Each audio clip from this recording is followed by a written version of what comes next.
ka warrama saaxiibayaal haddii aan idin idhaahdo applicationka waafi ee aynu ku isticmaalno telefoonadeennu wuxuu doonayaa inuu noqdo applicationka keliya ee aynu ka helo waxyaabaha aynu telefoonka uga baahannahay badankooda oo dhan. marka aan ku leeyahay wuxuu doonayaa inuu noqdo waxyaabaha aynu telefoonka uga baahannahay oo dhan, wuxuu doonayaa inuu inoo bedelo applicationka WhatsApp,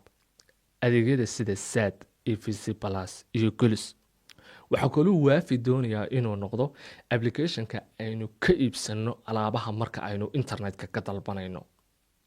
waxaa kaloo doonaya inuu inoo bedelo social mediaha oo noqdo meesha aynu muuqaalada iyo baraha bulshada waxyaabaha lasoo dhigay ka aragno.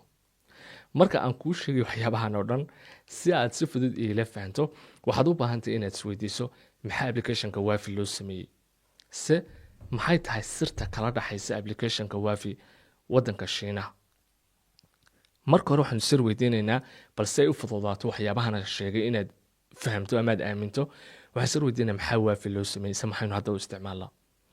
waafi waqtiga aan muuqaalkan duubayo waxaynu u isticmaalnaa, waanu imanayaa maxaa loo sameeyey.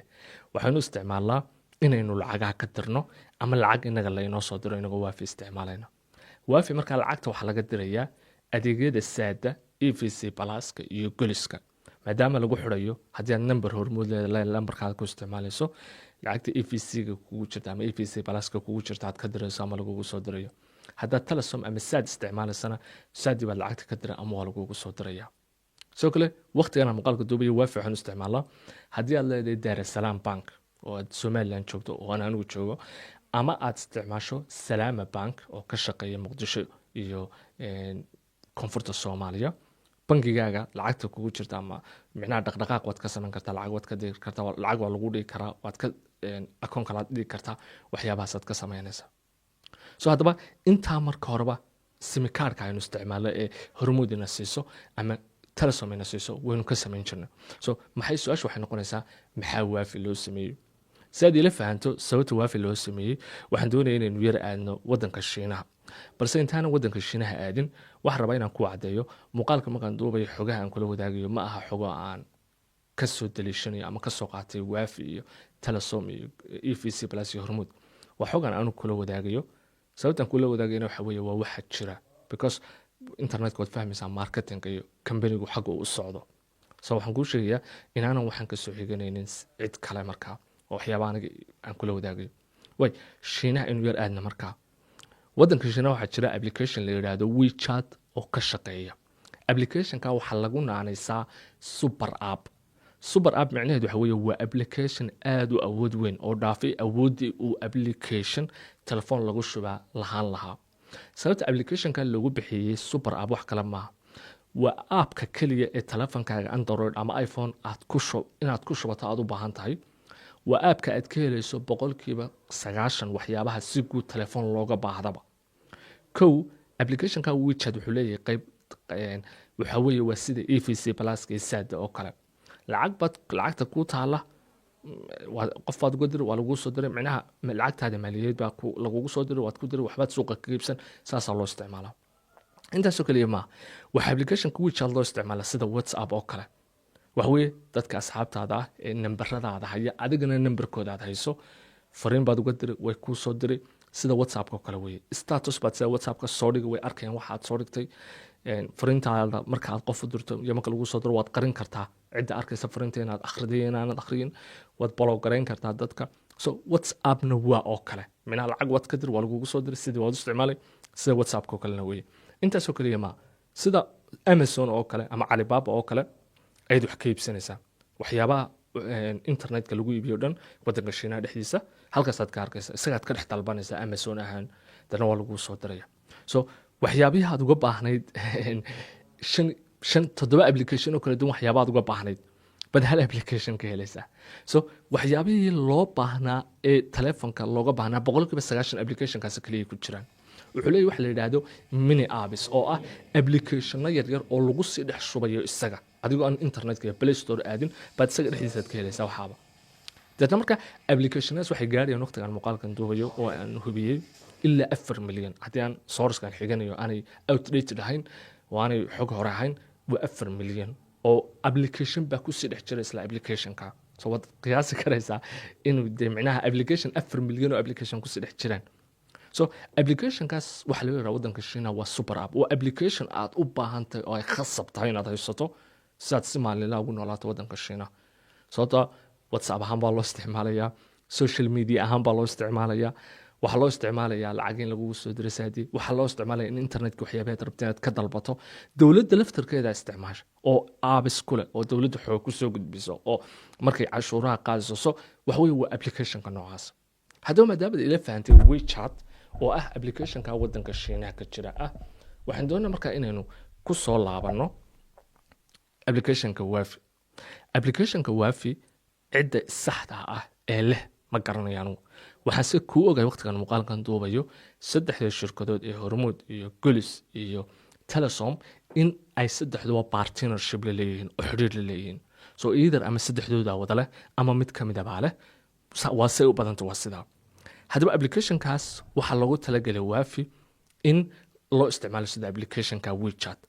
waqtigan muuqaalkan duubayo haddii aan ogeyn waxaan filayaa asxaab rabadeen mala ogyihiin Wafi wuxuu leeyahay sida WhatsApp oo kale inaad qofka fariin u diri karto isna ku soo diri karo iyadoo internet kala isticmaalayo wax lacag oo SIM cardka kugu jirtana ka bixmayso waqtigan muuqaalkan duubayo waad tijaabin karaysaa wax weey qaybtaas ayuu leeyahay Wafi soo kale wuxuu leeyahay profile baad saaranaysaa so fariimo markaad qofka wadaagaysan qofku arkay cidda fariinta soo dirtay oo profile soo kale Wafi wuxuu leeyahay sidoo kale bankiga waad ku isticmaali kartaa Dar es Salaam Bank, Salama Bank, bankiyada inta naqano soo kale Wafi wuxuu leeyahay waxaad ka dalban kartaa internetka aad Wafi isticmaaleed ganacsiyada kugu dhow ka dalban kartaa wax deegaanka Soomaalida waqtigan muuqaalkan duubaya anigu waan Wafi daqiiqadeer kortisi eegay intaan muuqaalka duubistiisa bilaabin magaaladan anigu joogo waxaan Wafi ka helay cafeteriooyin magaalada aan tag joogaan ku yaala وأنا أدي يجي فوقين بين أبليكيشن كوافي كل حركة سو كافيتيريا دي أعطتك أرتي من هذا واحد كافيتيريا دي وحبات كده طلبان كرتها لأنه حوي ويكون صدر رئيسها سو ما هو بقولك بس عشان إنه كافيتيريا كل شقيانيا يعني وحتى هذا كافيتيريا دي فرن أطر إسلام ركب أي هلس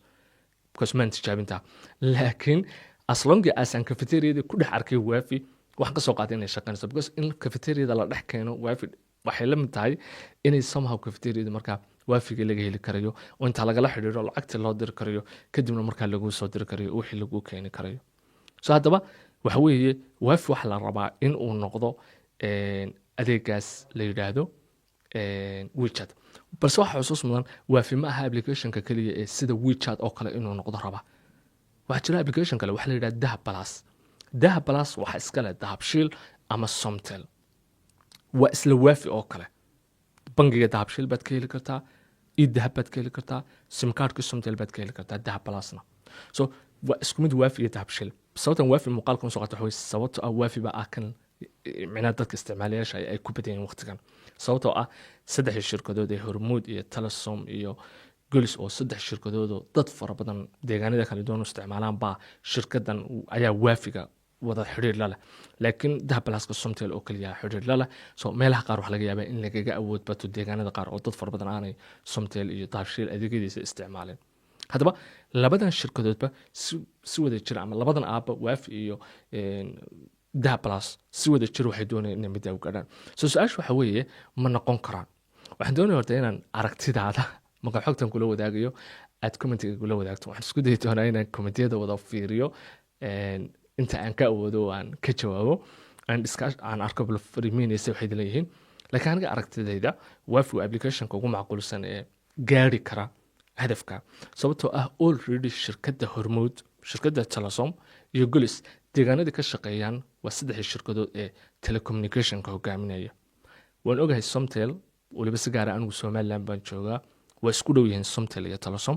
hay'ashee deegaanada kale ma hubo anigu waxaan filayaa in Somtel laga awood weyn yahay laakiin ma hubo deegaanada kale ee sida Puntland iyo waxa way koonfurta kale Soomaaliya ee ay Hormuud aadka uga shaqeyso so taas waa tasiinaysa Wafi fursad aad u badan oo ah inuu noqdo application-ka ugu badan maadaama yahay kan dadka inta ugu badan isticmaalaan ee lacagtu u taalo qof kasta oo EVC Plus ama Golis lacag u taalo waa qof kasta Wafi isticmaali kara halka dee daha balaaskaad u baahantahay sometimes la isticmaasho sida daha balaaska u isticmaasho sidoo kale daha balaas uu leeyahay waxyaabaha aan sheegay oo waafigu leeyahay xitaa waxyaaba ka fara badan buu daha balaas leeyahay waqtigan muuqaalkan duubayo adeegyada ka bannaan daha balaas ee aad daha balaas dhexdiisa ka dalban kartaa ka badan kuwa aad waafi ka dalban karto marka waxa weeye waa labada applicationba waa isku dhoweyn xagga tartanka so labadan ma noqon karaan aniga aragtideedu waxay ila tahay ha marka la eego muxuu ahaa waddankeenu xaaladahan sida uu yahay shirkadahan oo dee shirkado aada u hanti badan ah wax fara badan socodsiin kara khasbi kara even dowladda laftarkeedu wax fara badan u fududayn karto maadaama qayb fara badan dowladda ka qaataan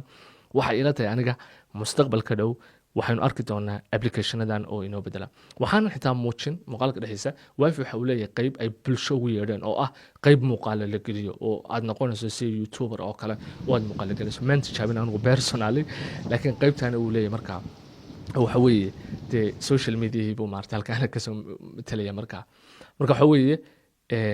labadaas applicationba waxa weeye waa laba application oo doonaya inay noqdaan aniga aragtideeda waa macquul waa possible inay noqdaan marka la eego micnaha fursadda ay suuqa u haystaan iyo company kale oo codhoodhi kale oo kusoo dhawaan kara waan jirin at least labadooda